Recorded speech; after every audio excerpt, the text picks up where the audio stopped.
Hi everyone, I'm Mansi Sharma and I'm an educational advisor. And today with us we have Mr. Ronald Jones, who is the former Education Minister of Barbados. So sir, I'd like to welcome you to India first of all. I hope your experience has been great so far. Well, let me express my thanks to you for having me here and for having me being in India. It's my second time. Of course, I'm always amazed at the capacity of India in so many ways. I come from a small country, and therefore sometimes when you come from a small country, you don't fully appreciate the extent to which a country of the size of India really exists, and the amount of people that you see moving every day going about the orderly business. So I'm pleased to be here and look forward to even a better time than I had the last time I was here.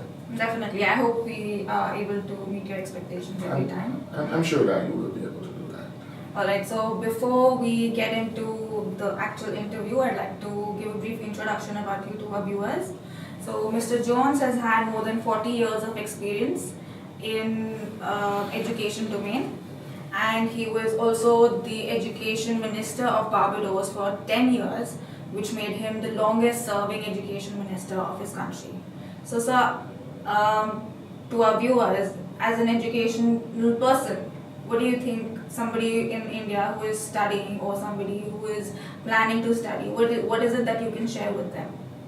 Well, first let me establish that even though education is a general prescriptive, a lot of education, even though global now, still relates to the dynamics of a particular culture and what you want to achieve for your people.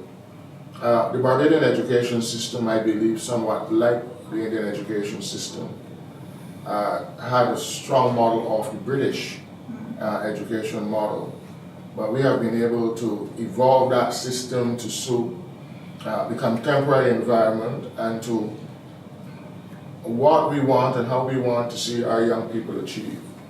Because by and large, a lot of education tends to be for young people as you prepare them for life in the future. That does not eliminate others, of course, from benefiting from education, but one would hope that by the time you reach age 30, age 35, you would have gone through an education system, you would have matriculated at the various levels of that education system. So from a Barbadian or Barbados perspective, you will find that our education system is by and large government sponsored. Okay. That does not eliminate private participation in education, because in democracies we allow private and public to interact, but the bulk of it is public sponsored education. Okay. So in Barbados we start children at 3 years old with nursery education. And again, you have the dual approach. You have government nursery or early childhood education facilities, and you also have private education facilities, and then you move to your primary school, which will take students from just under 5 right through until age 11. Okay. Right? Then the transition to Middle school. well, we don't call it middle school. I'll do a little explanation to those. We call it secondary school, which goes from 11 plus to 16 plus years. Okay.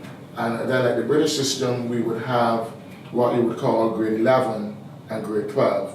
Students who are 17 going on to 18, grade 11, grade 12. And at secondary school, they will do what we call the Caribbean Examination Council examinations, or if they want to do GCSE or any other equivalent exams, but the emphasis is on the Caribbean Examination Council at age 14, age 15, age 16. Okay. Because based on the cognitive ability of children, some might do it with the exams a bit earlier than others, because as you would realize, not everybody learn at the same pace. So we don't have an age limit for it? Well, no, because you can also do post-secondary studies, because we call them second chance and third chance opportunities. You might have gone through an education system, but you did not benefit as you should have at that early stage, the doors should not be shut to you. So we have evening classes for students in some of our secondary schools, and then the private sector as well contribute to that effort. We have a community college, and we have a technical institute. For a population that is about 285,000 people, it is a small population. So we're able to manage with slender resources the provision of education, because even at tertiary level, the bulk of that education is also provided by the state. So those who want to benefit, the opportunity is there. It is compulsory up to age 16.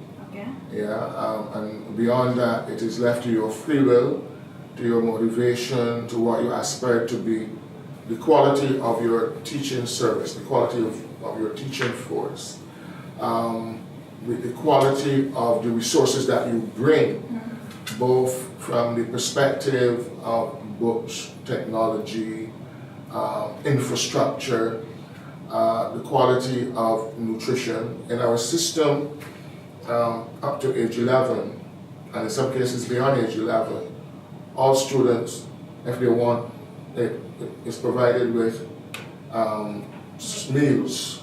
They're provided with books. In the secondary school system, they pay in Barbadian currency $75 to have all the books. Of course, the books don't cost $75, but that is a provision of the state.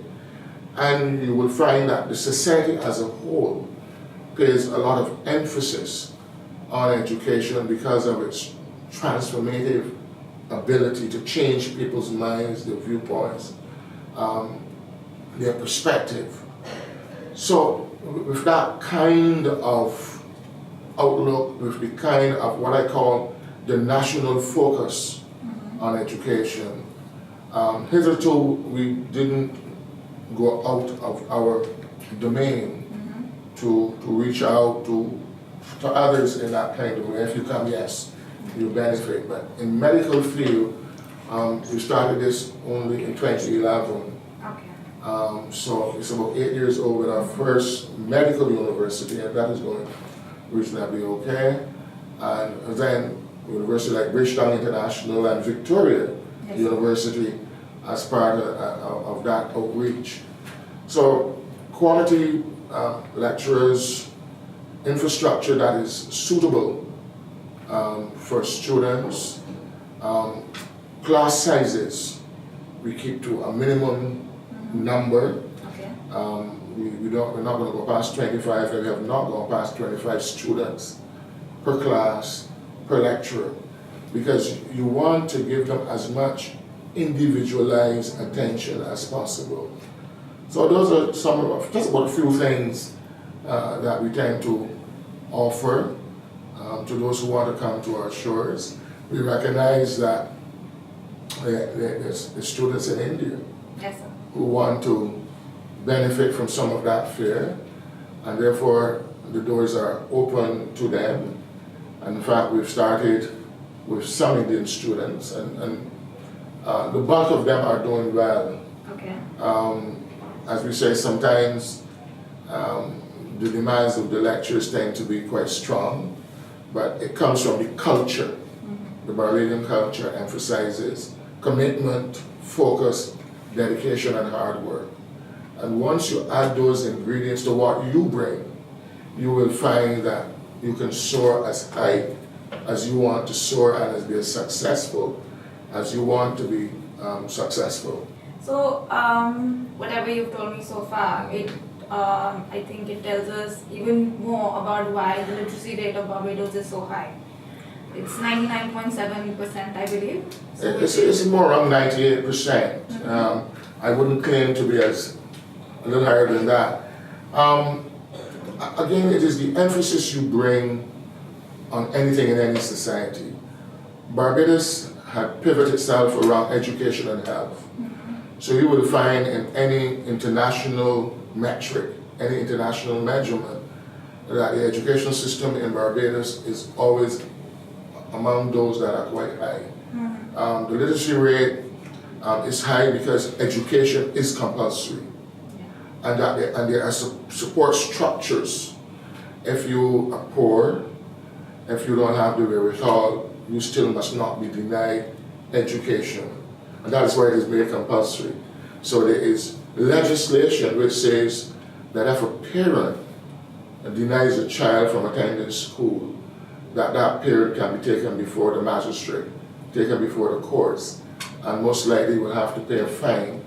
We don't push it because the participation rate is exceptionally high among our school-age cohort. It's only as you go higher up the system that you will find a bit of fall off.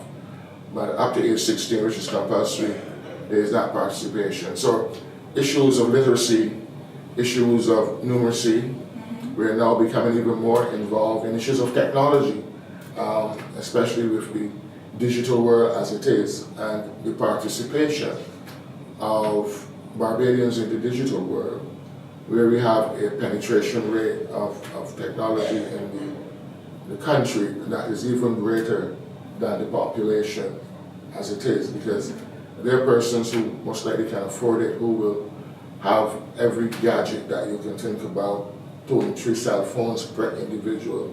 It sometimes can be a bit much, but that is what they want. They want to be part of that digital outreach, that social media outreach, and where technology now is a major part of the learning experience. You cannot stay outside of it. You can't be a Luddite. You have to be a participant, or you are left out of the contemporary realities of the dynamics of living in the 21st century. So we've pulled all of those things together. We've ensured that our teachers are trained and continue to be trained. It's just like a doctor. You just can't qualify as a doctor but don't refresh, because knowledge is changing every day. Knowledge is becoming more and more, and therefore we emphasize that with our teachers. You have to stay on the cutting edge. The students are gaining knowledge from right across the globe. The instantaneous exposure to knowledge, you too must be exposed to that knowledge, so that you can work with your children, just like a doctor has to be exposed to that knowledge as well. That's true, sir. So you spoke about the medical universities in Barbados that have started coming up. So what would you like to tell us about the medical journey of the country? Well, as I said, education is general or liberal education, then is specific education. In the instance, this is medical education and training. And because of our general exposure to several markets where there might be need for doctors, just like there are need for doctors in India.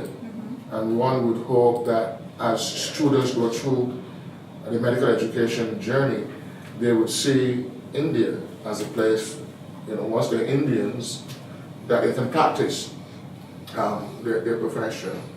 As I was saying to you earlier, it was not an area that Barbados had considered in the initial stage, but it's also an economic area.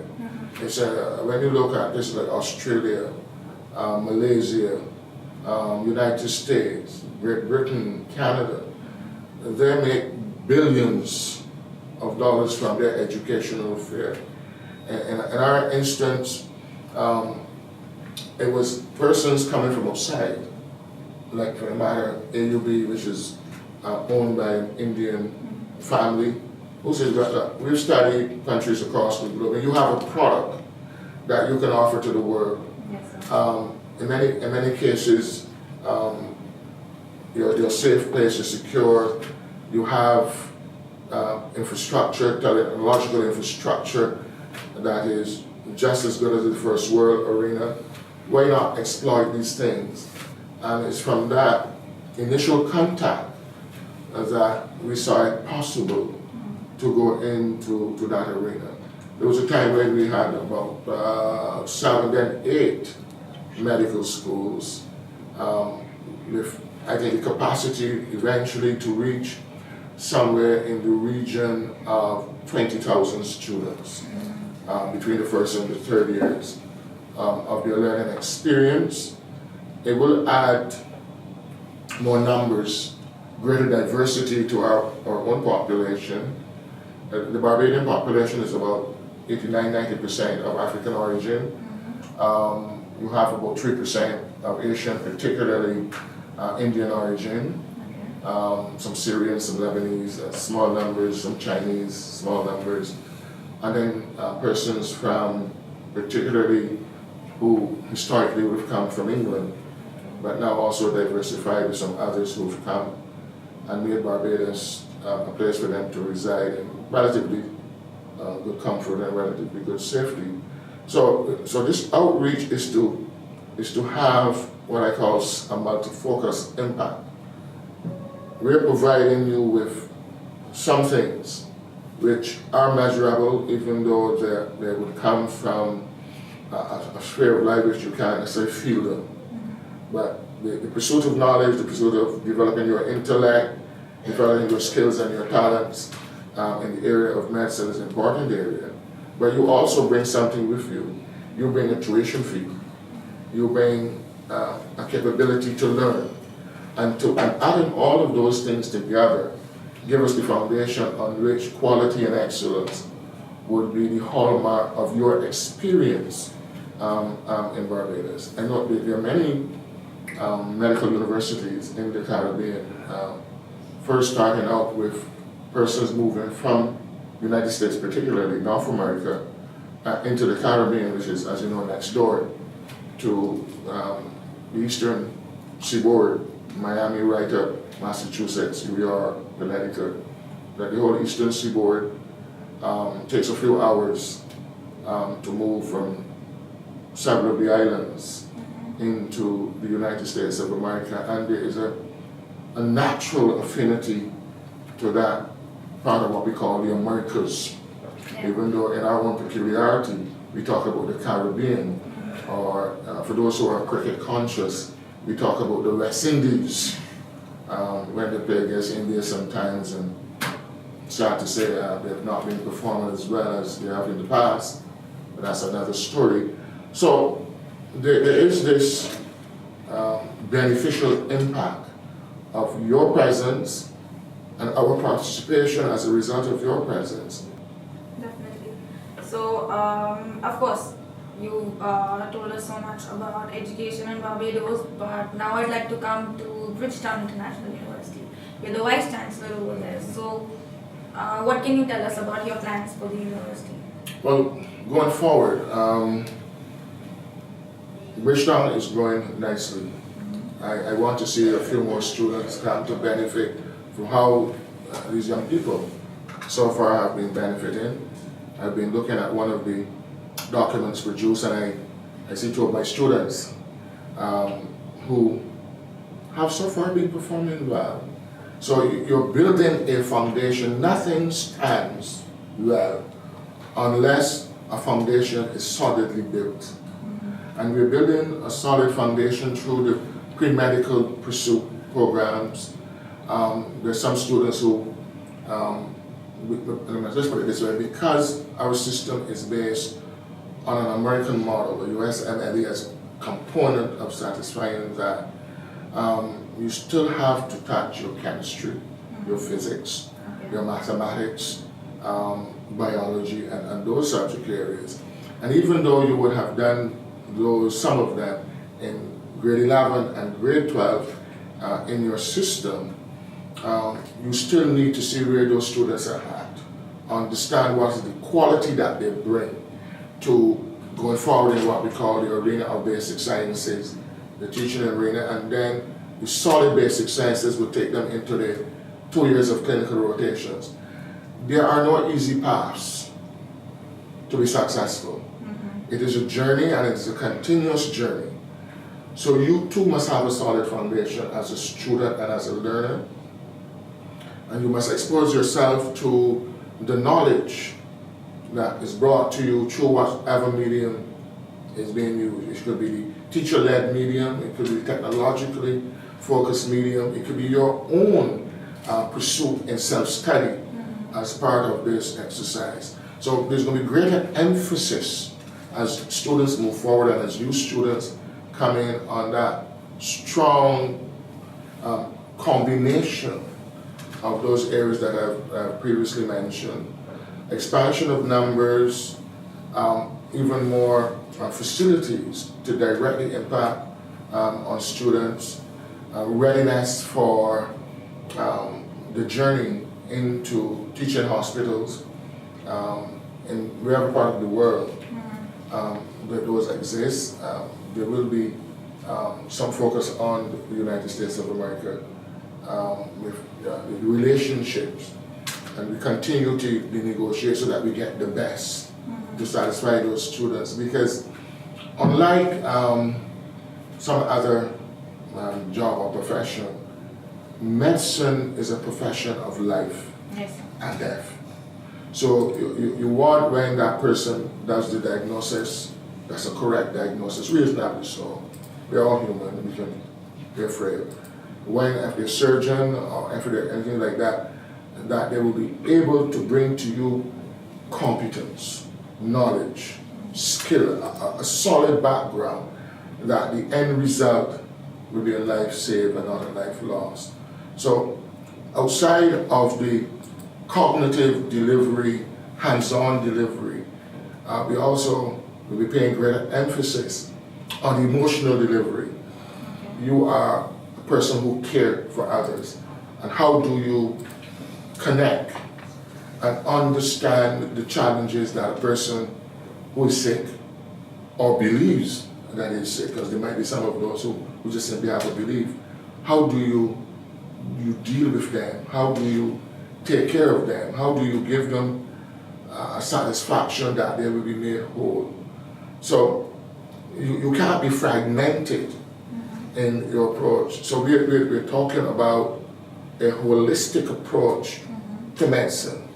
And even though there's the presence and even greater presence of technology in the process, that the human touch, the human understanding of the mind, the body, all of the connectivity of that body will not be de-emphasized, but will be more emphasized. So those are some of them. We have at BIU, Bishop International University, and also, if I might say, at the Victoria International University, because they're sister organizations, to carry a capacity of about 450 to 500 students, both institutions. And if numbers go a bit beyond that, it then becomes a timetabling reality and an extension into more in the evening, because right now we believe that students should also have some time for recreation.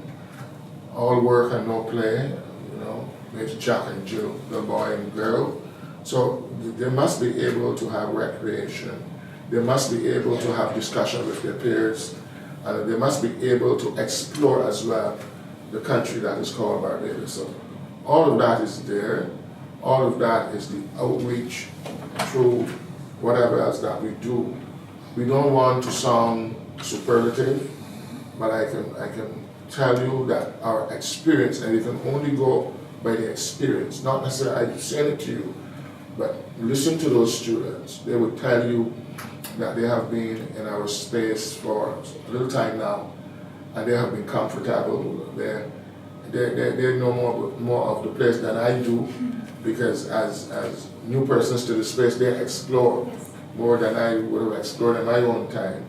So those are some of the evolving things, the evolving issues that we are dealing with, and making persons comfortable in studying and make them comfortable to be good doctors. I think that's the most important thing, to bring comfort into somebody's life when they're traveling to a new place. So that brings us to the question of when students actually travel to foreign countries to pursue education. That is clearly a very big decision, not just for the student but for the entire family also. So how is studying in Barbados different from any other country? How does it make Barbados a good option for the students from different countries? Well, I can speak specifically to Barbados, and then persons who are knowledgeable about other countries can make the comparison. As a small country, we have a more personalized approach. So people still practice what I call some of the social graces. Good morning, good evening, how are you? So you're comfortable from the outreach, regardless of race, color, culture, whatever might be distinguishing, if there are in fact distinguishing features among people. So you're easily and quickly embraced as a fellow human being living on planet Earth. There are some challenges now and then with sometimes crime, as in every society, but it does not reach out to such an extent to have an impact on the safety and security of our students, and it has not up to this time. We have in the past had students from Spanish-speaking countries who've come to do English as a second language. We've had students from many parts of the world who've come to our university, and they have been, by and large, been safe. They've been comfortable, because persons still look out for each other within our environment. Persons still look to protect each other within. So it's a lot of community feeling. It's still very much so a community feeling, even though they will be moving from what you call a village. We don't have as many crisscross and that travel situation.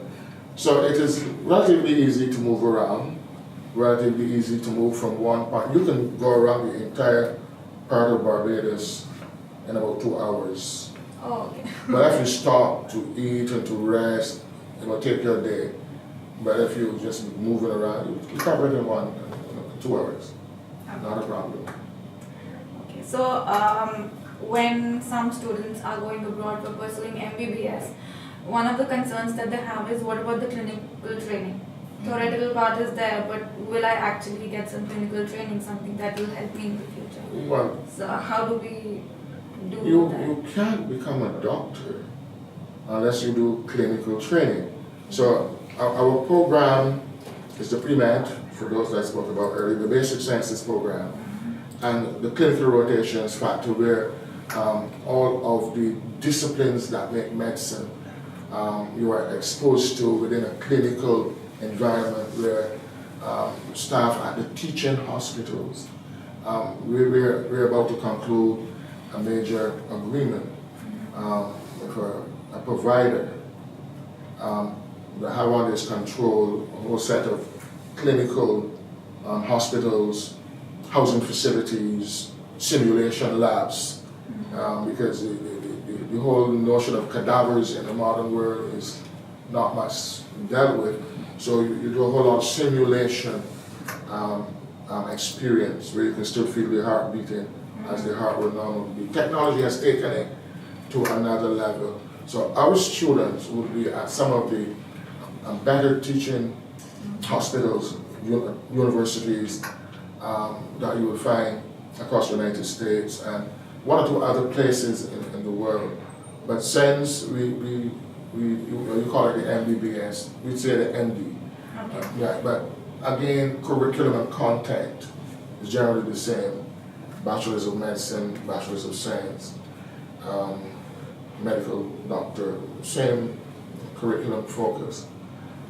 So they will, normally it is going to take 3 years to reach a clinical rotation phase. Okay. You're also, when you're doing the USMLE, United States Medical Licensing Exam, you will find that students are not abandoned. They are helped along the way to be successful. It is holding hands of learners, holding hands of students, and guiding them through successfully along that path. Because don't let's fool ourselves, any examination can be a bit discerning. And unless you have the confidence, the knowledge undergirded by that confidence, you can sometimes falter and be unsuccessful. So our mantra is that we will take you all the way, from not only from starting to listen to a lecture, but even before that, your exposure to marketers, to consultants, would lead you successfully through India or from wherever country you come.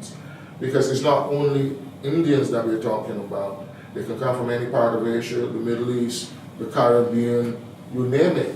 We're saying there is a space for you if you want to be a beneficiary of what we bring, the seriousness that we bring to it. This is not about cashing in. This is about transforming and giving a difference to people's lives. Of course, we've understood that education is beyond excellent in Barbados, especially for people coming from abroad. But another concern is food and accommodation. So if somebody is traveling to the country for studies, what kind of accommodation do they get? Is it something that is as per their expectations, homely feeling, or is it completely settling into a new area? You get what you bring in the first instance. An infrastructure is an infrastructure. A building is a building. Beds are beds. Places to store your clothes. Those are there. So those are not an issue for us at both Bridgetown and VUD. In our first exploit over several months ago, a number of students were housed in a hostel and they didn't have to cook one meal. I'm not too sure that I remain comfortable with that. A learning environment should not only teach you the skills of medicine, but the skills of survival. Student life is about knowing, it's about doing, it's about being part of that environment. So in one instance, there are cooks on board, so they prepare every meal. Breakfast, lunch, and dinner. If you want to break away from that routine, you can venture into the community. If you want to participate with Caribbean foods, they're there. If you want Indian foods in Indian environment, they're there. If you want food from Thailand, if you have that, they're there. Of course, they will be more costly than within your hostel environment or anything like that. We're looking at, and we have, especially for Victoria University of Barbados, fully equipped, in this instance, dorm facilities. So you have a stove, a fridge, a washing machine. So you don't have to wash your clothes with your hand. You can just put them into a machine and let them spin. You call it washing. But those of us who come from the traditional school might love the feel of water and soap between our fingers. So modern facilities they encounter and they're comfortable. And as numbers grow, there are persons who are working for us in Barbados who are finding other facilities for accommodation. So right now we have under our gaze good facilities. They're going to get even better facilities. They're going to be comfortable. Barbados has also, as part of that exercise, open spaces where persons can recreate. If you're doing physical sports, if you're doing mind games, you don't need a lot of space for mind games. If you're going to play chess or dominoes or cards or any of those mind games, you do that in a small space. You can accommodate that at the university within student lounge, or the student lounges, and the space that they can do any of those things that they so desire. Only recently, Bridgetown put on, I call it a show, they call it a celebration of life, singing and dancing and drama, and it's absolutely lovely. And that was done by the students themselves under the student council, with the facilitation, of course, of the university. So it's holistic. it's not fragmented, it's not compartmentalized. Learning is just like learning. Learning is not compartmentalized but holistic. So the experience is a holistic experience. As I said, all we ask for students is to respect their new home, give of their best within the campus environment, because we do tests, we do quizzes, we do labs, and we are not interested in failure. And we say to them, if the basic pass mark is 60%, which it is, basic pass mark, and you get 59, you have not passed. You have to do over the exam to get 60%. Even though you get 90, it's because you're having 2 bites at the cherry. But most of these students have been performing at quite a high and significant level, and I would want to see that continue. I'm not saying that if you are an average learner that you're rejected, because the thing about teaching, the thing about learning, the thing about education is to take the average and transform it into above average. And that is again part of our mantra, part of our claim, part of our endeavor, part of what we look to do. But I could be here talking all these things, and I'm a good talker, but you have to feel it to know it. You have to walk it to achieve it.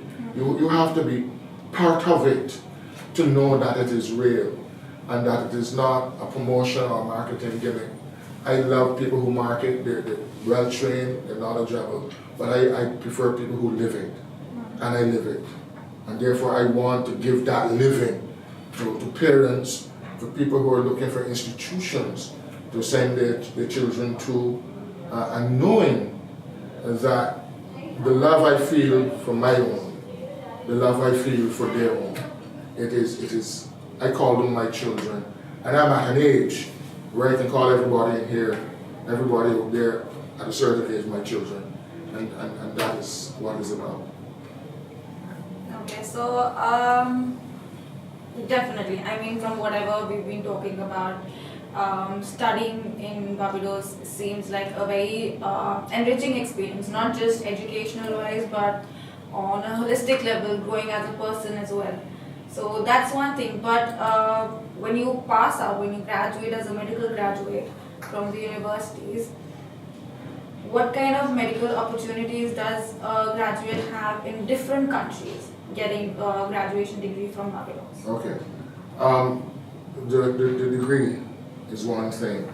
Let's use Barbados as an example. The doors of Barbados are open to any doctor from any part of the world, but you have to pass now what we call in Barbados CAMC, the Caribbean Association of Medical Councils exam. If you come back to India, you have to pass the exam of the Medical Council of India. So in every environment, even though you would have gone through your pre-med, your basic sciences, your clinical rotations and all of that, you still have to satisfy that professional qualification. And once you are solidly taught, once you are able to give knowledge, you should not have any difficulty in successfully passing those exams. In the United States and in Canada, you would have the individual exams of those countries.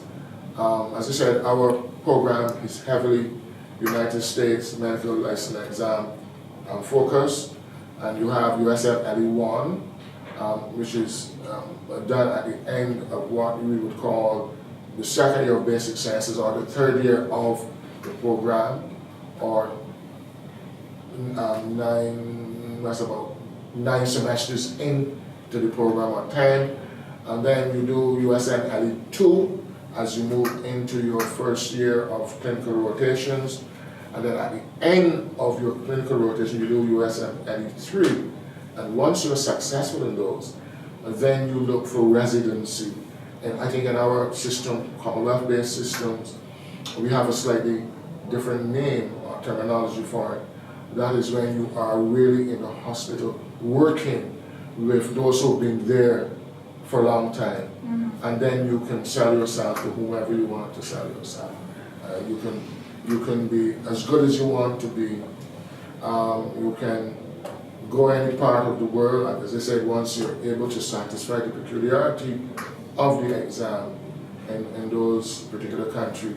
But the solid base is provided so that once you're able to have your student visa for the United States, and most of the universities in Barbados have not had any difficulty because you are going as a student. You're not saying you're going to live in that country forever, but then there is a process where you can be recruited, but you're not going to recruit the mediocre. Yeah. You're not going to recruit those who don't care. They just want the qualification, and the dollar sign is what they see in front of their eyes. You're going to recruit students of quality. You're going to recruit students who care about patient care. You're going to recruit students who will continue to develop the skills, the competencies, and their knowledge from whichever country. So that in itself is not a problem. As I told you earlier, we are approaching signing with a major institution for clinical rotations in the United States. And we're looking at Canada as well, because I know that Canada is still evolving, is still asking for workers of a certain caliber and of a certain quality, and therefore let's give them those workers of the world. Let students from India return to India and go into the rural sector to bring health care. Let them go into the towns and the cities to bring health care, and let the people of India understand that the work that they do is important work for Indian society and Indian community. So really not an issue, really not a problem. And I say the emphasis must be the student himself or herself recognizing not what mommy and daddy want you to do, but what you genuinely want to do and how you want to contribute to human civilization. So what we just discussed is basically for the students who are viewing live telecast right now. So anybody who studies in Barbados is eligible to appear for the medical council examination in their own countries, as long as they're good. Well, once they pass, they go through the clinical rotations, they can all, if you have 1,000, they can also take the next plane out, come back to India, do the exam. I think the name of the MCA has changed a bit, but forgive me, even though I did the research and checked the work that went on in the Parliament some months ago, they have to do that exam. They're proposing to bring out a new one. Right, as I was told that today. So they can come back, do that exam, and you will find, based on how we teach, what we demand, that the success rate of our students from both Victoria and Bridgetown would be high. We will not accept or expect less. That is not what you want. It is, the students are your best marketers. They're your best promoters. And then people who look on and say, well, you know something? They're being successful at these various professional examinations. Maybe that's a good place to go. And we want to promote that. As I said, that is why we insist, with all the strength that we have, focus on your work, learn, collaborate among yourselves, be a constructivist learner with support of your lecturers, and you will do well. Yes. So on a lighter note, apart from the studies, how is the student life in Barbados? Student life is what you make it. Those students that we have, I've had to warn them only yesterday by a WhatsApp message to one of the lecturers to tell them, look, we recognize holidays, we recognize Hindu holidays, we recognize Muslim holidays because of the mixture, we recognize holidays in Barbados. But as I'm looking now at all of these holidays, it's beginning to impact on teaching time. So don't come and tell me every 2 or 3 weeks, Vice Chancellor, can we have this holiday is off, it was a Hindu holiday, or this day off, or that day off. Yes, we respect that. It's in the student handbook that we would recognize that, but when you come back to class after the holiday, double up, put an extra work. I'm not depriving them of their holidays and we're based on their religious observance, but let's do some work. All of these things are holistic in their way. Religion is an important part of man, of human being, as you're Muslim or Hindu or Christian, they are part of your whole life experiences, but you have to develop here to live the beauty of those religions. So. True. So I think that sums up our live session, and I would really like to thank you for being a part of this and taking the time out to actually coming here and sharing your knowledge with us. Just a few parting moments if you would like to say something about your experience in India. Well, so far, as I said, this is my second journey. I never thought in my life I would have been able to travel from where I'm located in Barbados. When you can get here through the United States, I can get here through London. I always choose London to get here. 16 hours by plane generally, but the planes are relatively safe and they're secure, and you make that journey. So far, I have traversed that experience quite well, but it was a bit of a culture shock. We do have traffic sometimes, but not to the degree. And I think the people who are listening, they must understand there's quite a large population. There's public transport, there's private transport, there's scooters, there's motorcycles, there's those little things called, right? And they're all of those to move that population to the place of work, to their homes, and to that. So I'm now more comfortable in my second journey with that experience. So I have no complaints. The facilities that I stay are super class, very comfortable, good staff, and you always want a good staff, because as visitors, as strangers to any space, some of the first people you meet are taxi drivers and people working in hotels and people selling on the streets, even though people on the streets tend to be a little more aggressive because they want their stuff sold. But I've not had a problem. I don't expect to have any. I really do hope that you keep coming back and we keep meeting your expectations and provide you a better experience every time. I look forward to that, and I look forward to meeting parents and my time here and spending a little more time than I did last time.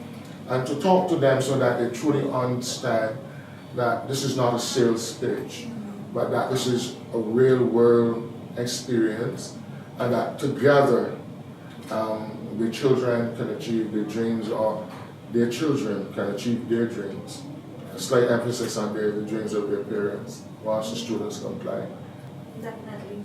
So thank you so much for being with us, sir. And that was the end of our live session. I hope you all enjoyed, and I hope we answered some of your questions. And if you have any more, please leave them in the comment section and we'll answer. Thank you.